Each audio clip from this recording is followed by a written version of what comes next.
നമസ്കാരം.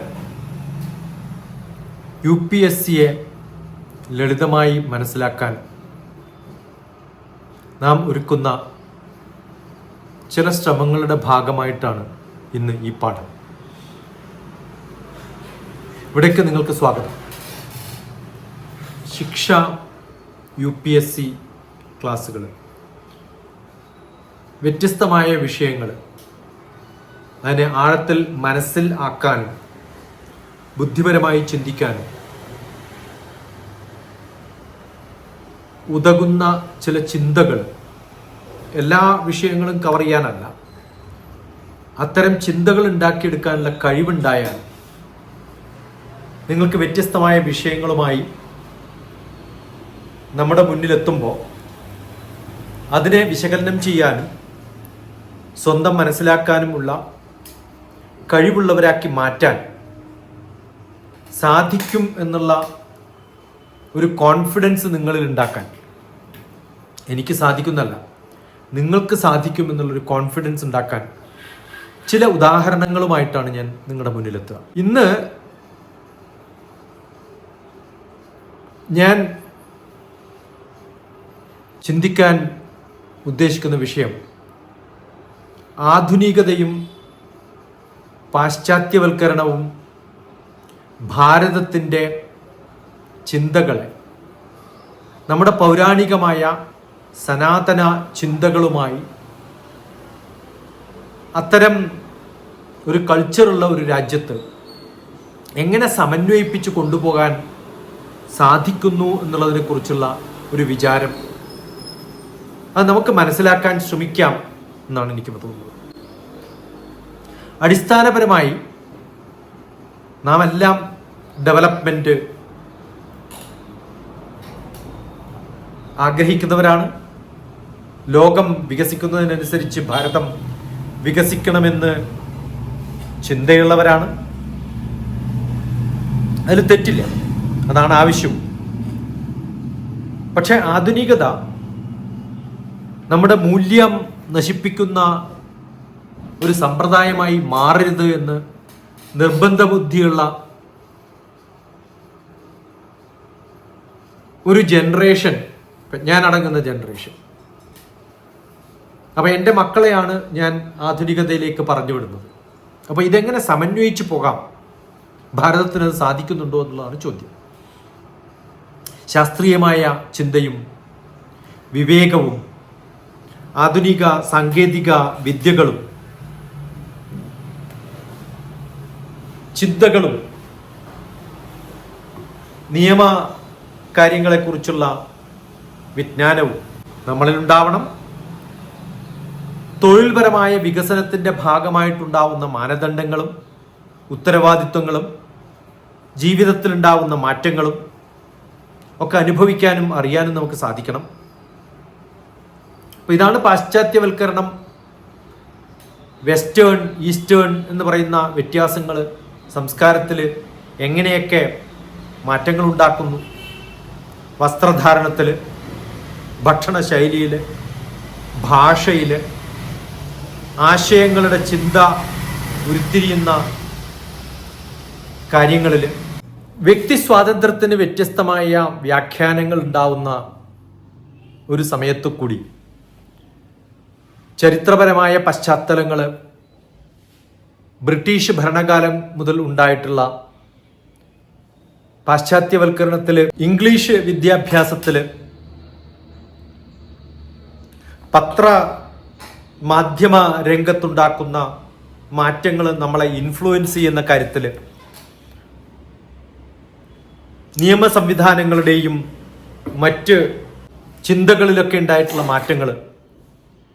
ഇപ്പോൾ ഭാരതത്തെക്കുറിച്ച് ആലോചിക്കുമ്പോൾ രാജാ രാംമോഹൻ റായിയുടെ നവോത്ഥാന നായകന്മാരിൽ പാശ്ചാത്യമായിട്ടുള്ള സാമൂഹിക പരിഷ്കാരങ്ങൾക്ക് ഭാരതത്തിലുള്ള സ്ഥാനത്തെക്കുറിച്ച് ചിന്തിക്കുകയും അതിലൊരു വലിയൊരു ലീഡർഷിപ്പ് നൽകുകയും ചെയ്തിട്ടുള്ള വ്യക്തി എന്ന നിലയിൽ അവരെക്കുറിച്ചൊക്കെ പഠിക്കുക. അവരുടെയൊക്കെ ലക്ഷ്യം പാശ്ചാത്യവൽക്കരണമല്ല, ആധുനികത എങ്ങനെ നമുക്ക് സ്വീകരിക്കാം, നമ്മൾ പാശ്ചാത്യ ഈസ്റ്റേൺ വെസ്റ്റേൺ തമ്മിലുള്ള ഒരു ഡിഫറൻസ് കൃത്യമായിട്ട് അറിയുന്നവരാണ്.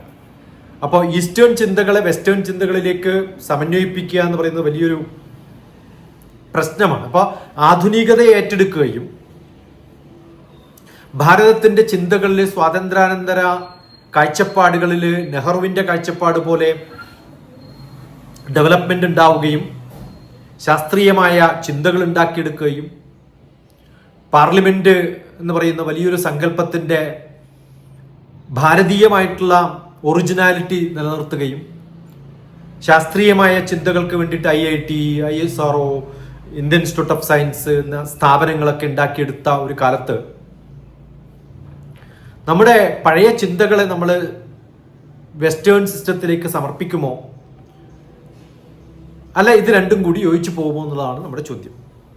ഭക്ഷണം, വസ്ത്രം, അതിൽ പിസ്സ, ജീൻസ്, ടൈ, സ്യൂട്ട്, ഭാഷ, ഇംഗ്ലീഷിൻ്റെ ഭാഷ ഉപയോഗിക്കാനുള്ള കഴിവ്, സ്ത്രീ ശാക്തീകരണം വെസ്റ്റേണായിട്ട് വന്നിട്ടുള്ളതാണോ അല്ല ഭാരതീയമായിട്ടുണ്ടായിട്ടുള്ളതാണോ, നമ്മൾ അനുകരിക്കുകയാണോ വേണ്ടത്, നമ്മുടെ ഒറിജിനാലിറ്റി കീപ്പ് ചെയ്യുകയാണോ വേണ്ടത്? സാമൂഹികപരമായിട്ടും വ്യക്തിപരമായിട്ടുമുള്ള കോൺഫ്ലിക്റ്റുകൾ ഉണ്ടാവുമ്പോൾ ജാതി മത അധിഷ്ഠിതമായ ഭാരതീയ ചിന്തകൾക്ക് രാഷ്ട്രീയപരമായ ചിന്തകളിലും ജാതിയും മതവും ഒക്കെ ബന്ധപ്പെട്ട് നിൽക്കുന്നു. നമ്മളൊരു പ്രൊഡക്ഷൻ ഓറിയന്റഡ് ലോകത്തിലേക്ക് ആഗോളമായിട്ടുള്ള വികസനങ്ങൾക്ക് തുല്യമായി കടപിടിക്കാവുന്നതിൽ എത്തിയിട്ടില്ല. അപ്പം സാമ്പത്തികമായിട്ടുള്ള പ്രശ്നങ്ങൾ, സംസ്കാരം എന്നുള്ള നിലയിൽ നമ്മുടെ ഇന്ത്യൻ സംഗീതവും പാശ്ചാത്യ സംഗീതവും ഭാരതത്തിൻ്റെതായിട്ടുള്ള യോഗ, ആയുർവേദം, സ്പിരിച്വാലിറ്റിയിലുള്ള എൻറ്റിറ്റി, ഡിസ്റ്റിങ്ക്ട്ലി ഡിഫറെൻ്റ് ആയിട്ടുള്ള ഒരു എൻറ്റിറ്റി, ഇവയൊക്കെ നമ്മൾ സമന്വയിപ്പിക്കുമ്പോൾ ഒരു സംസ്കാരം നഷ്ടപ്പെടുമോ? ഭൗതികത അല്ലെങ്കിൽ ഫിസിക്കലായിട്ടുള്ള മെറ്റീരിയലിസ്റ്റിക് ആയിട്ടുള്ള ജീവിതത്തിലേക്ക് പറിച്ചു നടപ്പെടുമ്പോൾ, നമ്മുടെ ഉപഭോഗ ജീവിതത്തിലേക്ക് മാറുമ്പോൾ നഗരവും ഗ്രാമവും തമ്മിലുള്ള വ്യത്യാസങ്ങൾ കുറഞ്ഞു വരുന്ന കാലഘട്ടത്തിൽ തലമുറകൾ തമ്മിലുള്ള കോൺഫ്ലിക്റ്റുകൾ ഉണ്ടാവുന്നൊരു സാഹചര്യത്തിൽ നമ്മളിതെങ്ങനെ സിങ്ക്രണൈസ് ചെയ്യാം, സംയോജിപ്പിച്ചു കൊണ്ടുപോകാം എന്നുള്ള ഒരു ചിന്തയാണ് നമുക്കുണ്ടാവേണ്ടത്. ആ ചിന്ത ഉണ്ടാക്കാനാണ് ഈ ഒരു ഡിസ്കഷൻ, അതിനൊരു ഉത്തരം തരാനല്ല. അപ്പൊ ചിന്തിക്കേണ്ടത് ഡിജിറ്റൽ ഇന്ത്യ എന്തൊക്കെയാണ് മാറ്റങ്ങൾ വരുത്തിയിരിക്കുന്നത്. അപ്പൊ നമ്മുടെ Paytm പഠിക്കാൻ വേണ്ടിയിട്ട് യൂറോപ്യൻ രാജ്യങ്ങൾ ഭാരതത്തിൽ വന്നിട്ട് അതിശയകരമായിട്ട് നോക്കുന്നു. ഇന്നും അമേരിക്കയിലെ മണി ട്രാൻസ്ഫറിന് ഒരു ദിവസം എടുക്കുമ്പോൾ നമ്മൾ ഒരു സെക്കൻഡ് കൊണ്ട് മണി ട്രാൻസ്ഫർ ചെയ്യാൻ സാധിക്കുന്ന നിലയിലേക്ക് നമ്മൾ ആധുനിക യുഗത്തിലേക്ക് കടന്നിരിക്കുന്നു എന്നുള്ളതാണ് സത്യം. ഇപ്പം NEP 2020 എന്ന് പറയുന്ന അതിൻ്റെ PM ശ്രീ എന്ന് പറയുന്ന ഇംപ്ലിമെൻറ്റേഷൻ ഹാൻഡില്, ഇതൊക്കെ പഠിക്കുന്ന സമയത്ത് അതിനകത്ത് വൈദികമായ ഭാരതീയ പൈതൃകത്തിൻ്റെ വേദപാഠങ്ങളുടെ പഠനം കൂടി വേണമെന്ന് നിശ്ചയിക്കുന്ന ഒരു ചിന്ത ഭാരതത്തിൽ രൂഢമൂലമായിട്ടുണ്ടെന്ന് മറക്കരുത്. അതുപോലെ തന്നെ ISRO വിക്ഷേപണത്തിന് മുമ്പ് ക്ഷേത്രത്തിൽ പോയി പൂജ നടത്തി വിക്ഷേപിക്കുന്ന റോക്കറ്റിൻ്റെ ഒരു മോഡൽ കൊണ്ടുപോയി പൂജിച്ചു കൊണ്ടുവരുന്ന ഒരു സിദ്ധാന്തം, അതാണ് നമ്മൾ ചിന്തിക്കേണ്ടത്. ഭാരതീയം സമന്വയങ്ങളുടെ ഒരു രാഷ്ട്രമാണ് എന്നുള്ളത് സ്വാമി വിവേകാനന്ദൻ പറഞ്ഞത് നമ്മൾ ഓർക്കേണ്ടതാണ്. ഇവിടെ വെസ്റ്റേൺ സിസ്റ്റത്തിലെ പശ്ചിമത്തിൻ്റെ നല്ലതും ഇന്ത്യയുടെ ആത്മാവും നിലനിർത്തുമ്പോഴാണ് നമ്മുടെ ഐഡന്റിറ്റി യുണീക്കും ഡിഫറൻറ്റുമാവുന്നത്. അപ്പോൾ ഈ ചിന്തകൾ ഭാരതത്തെ അറിഞ്ഞുകൊണ്ട് ഭാരതത്തിൻ്റെ ഇന്ത്യൻ അഡ്മിനിസ്ട്രേറ്റീവ് സിസ്റ്റത്തിലേക്ക് കാൽവെക്കാൻ പോകുന്ന UPSC ആസ്പിറൻസ് ആയിട്ടുള്ളവർക്ക് ഇത്തരം കാര്യങ്ങൾ കൃത്യമായി നിർവചിക്കാനും ചരിത്രപരമായ അടിസ്ഥാനങ്ങൾ മനസ്സിലാക്കാനും അതിനെ ബാലൻസ് ചെയ്ത് കൊണ്ടുപോകാനും സാമൂഹിക, രാഷ്ട്രീയ, സാംസ്കാരിക, സാമ്പത്തികമായിട്ടുള്ള കാര്യങ്ങളെയൊക്കെ സ്പർശിക്കാനും ഒരു ഇന്ത്യൻ മോഡൽ എന്ന് പറയുന്ന ദ മോഡൽ ഓഫ് മോഡേണിറ്റി, ആധുനികതയുടെ ഭാരതത്തിൻ്റെ ഒരു മാതൃക, നമ്മുടേത് മാത്രമായി നിലനിൽക്കുന്ന ഒരു ദർശനം വിശദമാക്കാൻ സാധിക്കുന്നതാവണം നിങ്ങളുടെ ചിന്തകൾ. അതാണ് നിങ്ങൾ പങ്കുവെക്കേണ്ടത്. അപ്പൊ ചോദ്യങ്ങളും ചിന്തകളും, ഇന്ത്യ ആധുനികമാകാൻ പാശ്ചാത്യവൽക്കരണം ആവശ്യമാണോ, അനിവാര്യമാണോ, അതോ ഭാരതത്തിൻ്റെ സംസ്കാരം അടിസ്ഥാനമാക്കി ആധുനികമായി നമുക്ക് മാറ്റം വരുത്താനുള്ള ചിന്തകൾ നമ്മളിൽ ഉണ്ടാക്കാനുള്ള കഴിവ് നമ്മുടെ ഭരണം അല്ലെങ്കിൽ ഭരണത്തിൽ പങ്കാളിയാകാൻ പോകുന്ന നിങ്ങൾക്കേവർക്കും ഉണ്ടോ? പാശ്ചാത്യമായ സംസ്കാരമാണോ നമുക്ക് ഉചിതം? ഇത്തരം ചിന്തകളൊക്കെ ചിന്തിക്കാൻ സാധിക്കുന്ന ഒരു ജനതയാവണം യൂണിയൻ പബ്ലിക് സർവീസ് കമ്മീഷൻ UPSCയിൽ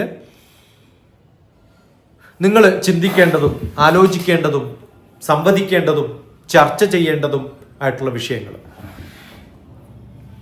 അപ്പൊ ഇത് പഠനത്തിൻ്റെ ആഴവും ബുദ്ധിപരമായ ചിന്തയും മാനസികമായിട്ടുള്ള അടുപ്പവും രണ്ടും ഒരുപോലെ സമന്വയിക്കുന്നത് പോലെ ഭാരതത്തിൻ്റെ ആത്മാവും ഭാരതത്തിൻ്റെ മനസ്സും മോഡേൺ സയൻസിൻ്റെ ചിന്തയും നിങ്ങളിൽ ഉണ്ടാവട്ടെ. അതിന് ഈ ഒരു ചെറിയ ഡിസ്ക്രിപ്ഷൻ, ഒരു ഡിസ്കഷൻ സഹായിച്ചുവെങ്കിൽ നന്ദി, നമസ്കാരം.